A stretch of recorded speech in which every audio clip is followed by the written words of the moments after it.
Hello guys, இன்றைக்கி நம்ம ready to eat pulao மிக்ஸோட ரிவ்யூ தான் பார்க்க போகிறோம். அது எப்படி செய்யணும் அப்படின்னா, ஃபஸ்ட்டு ஒரு பாத்திரத்தில் தண்ணி வச்சுக்கணும். அதை தண்ணி வச்சுட்டு நல்லா பாயில் ஆகும்போது, இதோ பாருங்கள் காய்ஸ் எப்படி பாயில் ஆகுதுன்னு. பாயில் ஆகும்போது இந்த மிக்ஸை அந்த தண்ணிக்குள்ளே போடணும். போட்டுட்டு அது நல்லா அமுங்குற மாதிரி நம்ம அமுக்கி விடணும். நல்லா அமுங்கணும். அது நல்லா தண்ணிக்குள்ளே போகணும். அதனால் அதை அப்படியே நல்லா அமுக்கி விடணும். அதுக்கப்புறம் 5 மினிட்ஸ் மூடி வச்சிடணும் காய்ஸ்.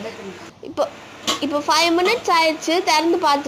திறந்துட்டோம். இப்போ நம்ம நெக்ஸ்ட் என்ன பண்ணணும் அப்படின்னா, 5 மினிட்ஸ் ஆற வைக்கணும். இப்போ நம்ம ஹீட் பண்ணோம்ல, அதே மாதிரி ஒரு 5 மினிட்ஸ் கூல் பண்ணணும். இப்போ 5 மினிட்ஸ் கழிச்சு பார்க்கலாம் காய்ஸ். இப்போ 5 மினிட்ஸ் ஆயிடுச்சு. கட் பண்ணி பார்த்தா செம்மையான புலாவ் ரெடி.